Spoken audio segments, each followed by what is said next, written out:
You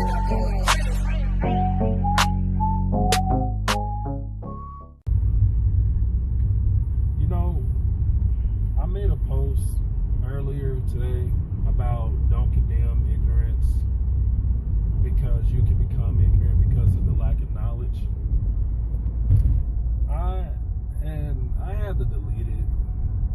Usually I stand on what I say and stand by what I say, but you know,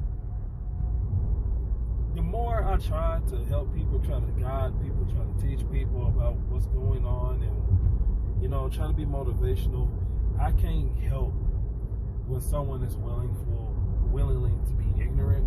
There's something my grandmama always told me, and that is, you know, you can help dumb, but you can't fix stupid. Not saying that people are stupid, but ignorance is a lack of knowledge, right? But if you are choosing to genuinely to have a lack of knowledge of what's going on in this world today, I can't really help you. You know, I can't help those who don't want to help themselves. People always asking, you know, what do you want to do, or what can we do to help out? Well, educate yourself. You know, enlighten yourself. Now that's really big. If you're taking the time out every day, walking around and trying to acknowledge that you are privileged, then who are you really helping? You're not really helping yourself. I mean, one, you're not helping yourself, and you're not helping others around you who look different. Now, I was talking to my girlfriend, and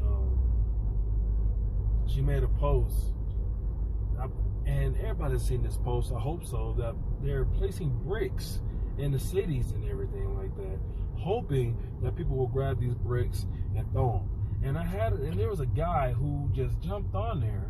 Like, not saying that people are not open to speak on their opinion. Don't get me wrong. I'm all about the First Amendment, freedom of speech. You know, that's cool. However, the thing is, though, when you say that the federal government is not capable of causing chaos or what have you, that's ignorant. That's hell.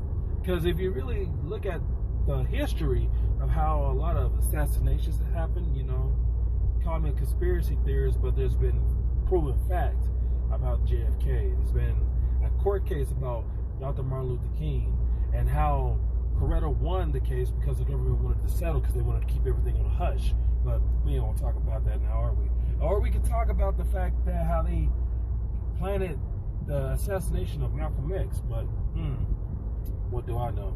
Look, all I'm saying is I'm all about educating people. I'm all about motivating people. But you need to find some motivation within yourself also. You know, what inspires you? That's the whole thing about the investment. What inspires you to invest in yourself, to make innovations in your life, to ignite those around you? We're in a real uncomfortable space right now as a country.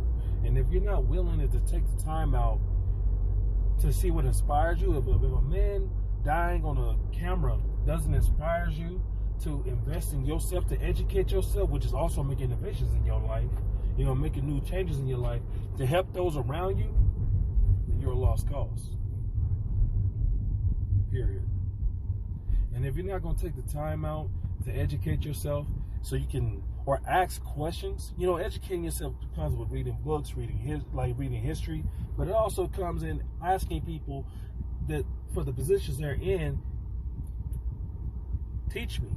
You know, if privilege is literally something you don't have to experience, just because it doesn't affect you doesn't mean it's not real. That's what privilege is.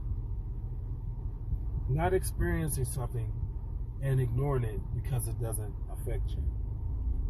That is the bipartisan of ignorance. That is the bipartisan of privilege. And if you are the epitome of that, and you feel that that is okay, then you need to check your heart. You need to check your soul and do some soul searching. Because this stuff been going on. And on. And on. And on. I can keep on going because that's how long it's been going on for. 400 years of slavery, right? And then we can continue saying, oh, we ended slavery, right? We ended slavery. Did you really, though?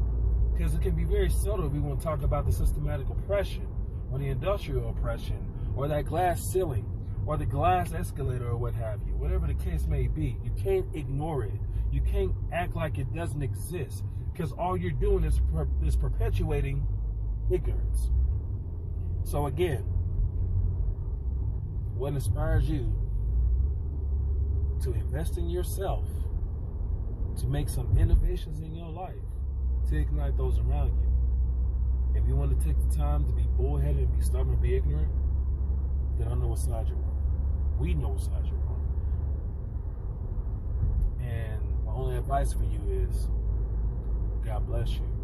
God have mercy on you. And I hope you'll be able to take that veil off. Take that veil off and educate yourself.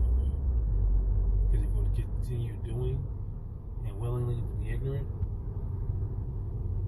then you're only hurting yourself, you're hurting your generation, you're hurting people around you. That's all I have to say.